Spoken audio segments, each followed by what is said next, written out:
ale nas wyczadziało. Gdzie my jesteśmy, żółtek? Zajebiście.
Piękne. Piękne. Pa. Co? Co? Jestem! Siemanko, witam w moim lesie. Ej. No. Odbijamy najważniejszą część wyprawy, czyli w Toj-Toj. Tam widać, mój zawodnik idzie. O. Dzień dobry. Dzień dobry. Jak na zawołanie.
Zasłużyli my. Oj, tak, gdzieś tak. Jeszcze 2 stawy przed nami i morskie oko. Czek. Jeszcze jedno piwo i piwo. Jeszcze jedno piwo? Nie, nie, zimno jest. Chyba, że grzaniec. O, grzaniec. Mają tak. grzaniec. Kończymy. Ale jest zimno. Nie, mi w ręce najbardziej. Mirko wlewał, ciekawe czemu. A w prawej trzymasz kij, też to jest zimno. Ja też trzymam w prawej kij. My chyba stąd nie wrócimy. Uwaga. Ja będę, jak siądziemy. W takim miejscu pięknym siedzimy. Wokół nas same góry. Mam Więc. mniejsze kroczki. No ja mam mniejsze, wolna mieć więcej. A nie, bo ja z kijkami No, ty chodzę. masz szczudły jeszcze. Ale kieki są No właśnie, chwila niezastąpione. promocji. Niezastąpione są, świetne do wspinania. Odciążają kolana, bo one są z aluminium. Myślałam, że się wygną, ale się nie wygły i se na nich chodzę. Są ekstra. Polecam. Chyba już nie będzie grzajca jednak. Do schodzenia też są dobre, ale jak mi pan powiedział jeden, to trzeba dłuższe. 5 Żeby cm. Nie, 20 właśnie. 5 Nie, w dół, 20. albo 5 w dół, albo 5 w górę. Nie, 20 nawet. 20 to gdzieś to jest 20? Tyle. Nie, no tyle. Tyle.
To jest paradoks.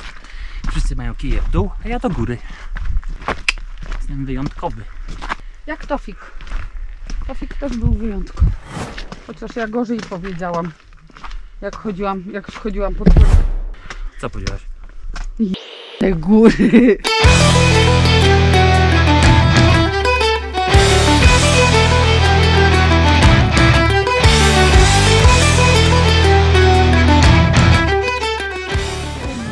Na świeżo, jak wrażenia? Tylko tyle? Nie, bo będę źle mówić. Dlaczego? Bo jestem jak kon po westernie, już nie mam siły nigdzie iść. Jeszcze trzeba wrócić do domu, jeszcze to morskie oko. Odwrotnie.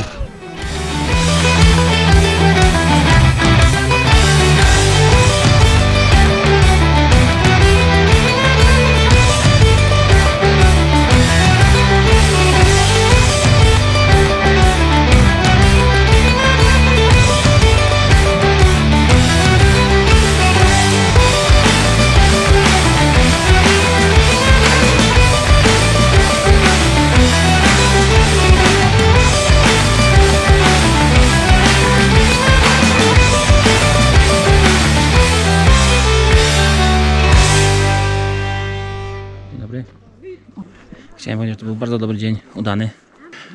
I w sumie tyle. Do widzenia.